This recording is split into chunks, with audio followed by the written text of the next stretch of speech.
Hey, bio students.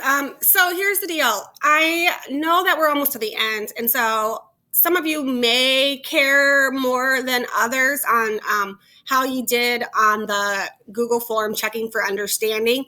Some of you want to know what the answers are that you missed and why you missed it. Some of you, I know, with it being just 1 week left, are just like, let me get through this disorder project and the last assignment and just be done with it. And I get that too.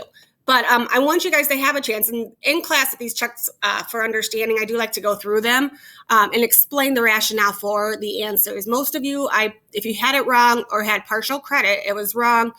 But I gave you feedback as to why.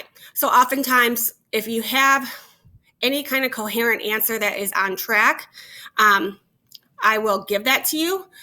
But if it's not, I'll give you half point. So you get 0.5 out of 1, or you get 2 out of 4. But if you're not close enough, or if there's multiple parts, then I prorate it from there. So the first part, meiosis. What is initially responsible for any new protein encoding for traits? The idea here is, and I probably should have been more specific, new traits that hadn't been in the population before. What I was really getting at was mutations. Mutations in the DNA sequence, that's the initial, all new variations and traits come from that initial change. Now, I was pretty loose with it. If you talked about genes or DNA, there are quite a few people that just said genes or DNA, then I gave you the credit for it, okay? As long as it referenced the DNA portion. Yes, RNA, there can be mutations in the RNA portion, but generally we're looking at something from the DNA into the mRNA, something in that sequence, that initial area. So identify and describe. And so some of the answers are going to come up, you guys. I don't have like the positive ones highlighted, the ones that I would show as excellent representations, but I will tell you my expectation. It said, identify and describe at least 2 ways in which sexual reproduction increases variation in a population. And I believe this was a 4-pointer. And the reason is it was 2 points for each way. Most of you got the 2 points for saying something about fertilization. You get half of your DNA from mom, half from DNA from dad, and it mixes together. Okay, so if you talked, it's technically random fertilization because you don't know which gamete you're getting from mom and dad. But if you talked about fertilization or half of your chromosomes from mom, half of your chromosomes from dad, you got that point, or those 2 points. The other 2 points was from something that happens before fertilization. And that is something that happens through meiosis. Okay, and it could include crossing over, or it could include independent assortment. If you just said meiosis, you didn't probably get the full credit because I wanted you to be more specific, because not the whole process. There's something that happens within it, different stages. And so like the crossing over occurs in prophase of meiosis 1, when the chromosomes get really close together and swap DNA. And so if you didn't get the full points, 2 points for that second part, that is why, okay?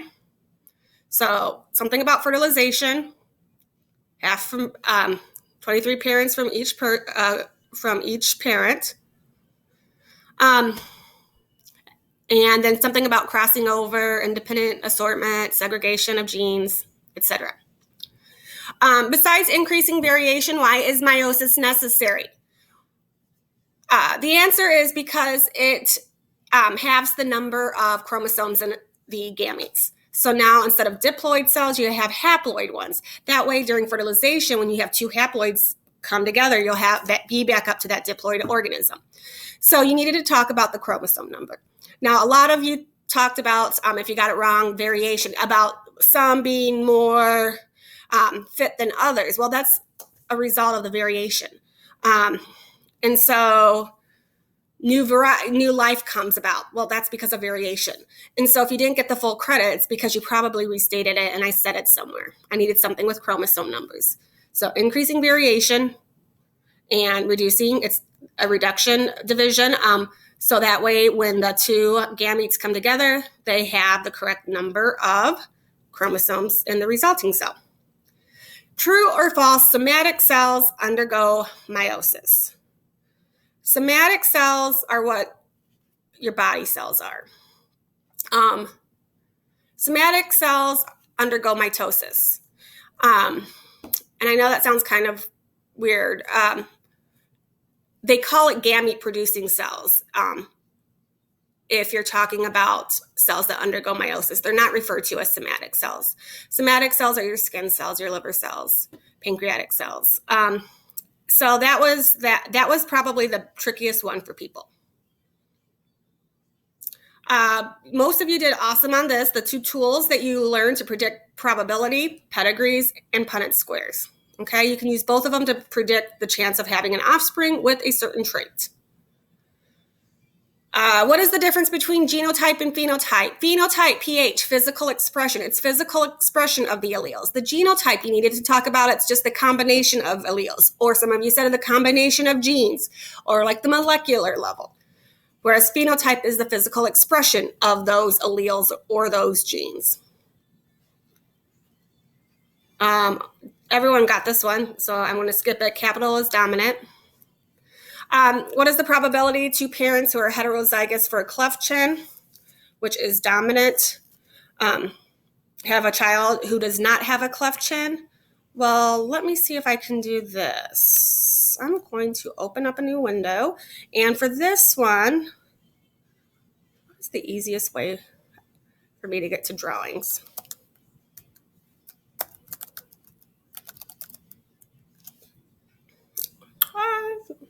I guess I could go to, we'll just create a note. Okay. So I don't have my handy dandy stylus, so we're going to be kind of roughing it here. So to figure that out, you're going to have, the easiest way would probably be just doing a Punnett square. And so our Punnett square, we're going to start off, and we have, again, I'm doing this with the mouse, so ignore. Hey, Chloe. It's not up here. I was going to have her bring my stylus. Actually, I think I have a stylus. Hold on one second. Let me grab it. Okay.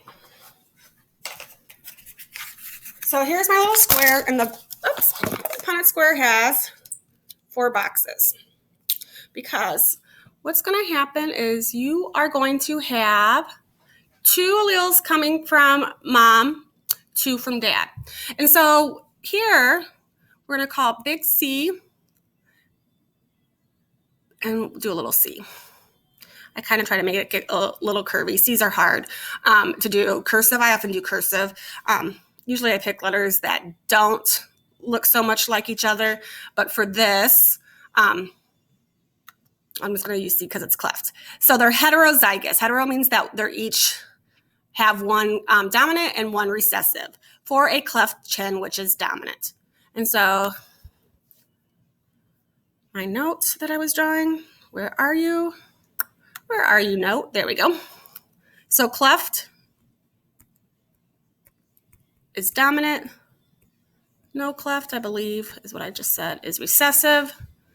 And each parent has one of these. Okay? And so just to double check, which is dominant? Yep, cleft chin is dominant. There's my drawing. Oops, that's totally not my drawing. You can tell I don't draw a whole lot. You guys would be like, are probably laughing. So if you fill this in, we have 2 dominants here. It's homozygous dominant. We have a big C, little c, big C, little c. And in this one, we have 2 little c's. So we have 1 CC, 1 C, or so let's do this, 2 CC, big C, little c, and 1 little c, little c. Well, if it's homozygous dominant, we know it's going to be dominant. Okay, there's no doubt about it. So it's going to have a cleft chin. So we have a cleft chin for this box. Let's go with highlighter. Okay, oh, that's not a highlighter. Okay, we have cleft chin for this box. If you're heterozygous, you have one of each. The dominant one, the capital one, is the one that's going to show. So the big C will show, which means that these are also going to be cleft chins. And then you are left with this one, little c, as no cleft. It's homozygous recessive. So hopefully that helps explain it. And so you have 1 box out of 4 boxes, which means that it's a 25% probability. Okay. So going back now, we're almost done here to the questions. Compare and contrast incomplete, co, and sex-linked. I could really tell kind of who went through the independent slides to learn about this, because for complete and independent, for codominance and incomplete, you either got it pretty much or you didn't. Codominance, you'll see both variations, kind of like speckled hens, have both colors shown. Incomplete, you have a blend. So if you have a red flower and a white flower, the offspring would be, instead of red and white, it would be pink. That's incomplete. For sex-linked inheritance, a lot of you talked about the sex. It tells you what sex you are. That's not what the inheritance part is. There's only certain genes found on the X and certain genes found on the Y. And so if it's sex-linked inheritance, it's a trait that's found on the X chromosome or only on the Y chromosome. And so it will, what gender you are, if you're XX or XY, if you're a boy, will kind of determine whether or not that trait shows up. And that's really important when we're looking at some of our disorders, like hemophilia, for instance. Okay. So that's what I was looking at for that part of it. So if you have questions or you want me to clarify or relook at your answer, please just email me. And otherwise, hopefully you're finishing up your genetic project. I've got about half of them turned in right now.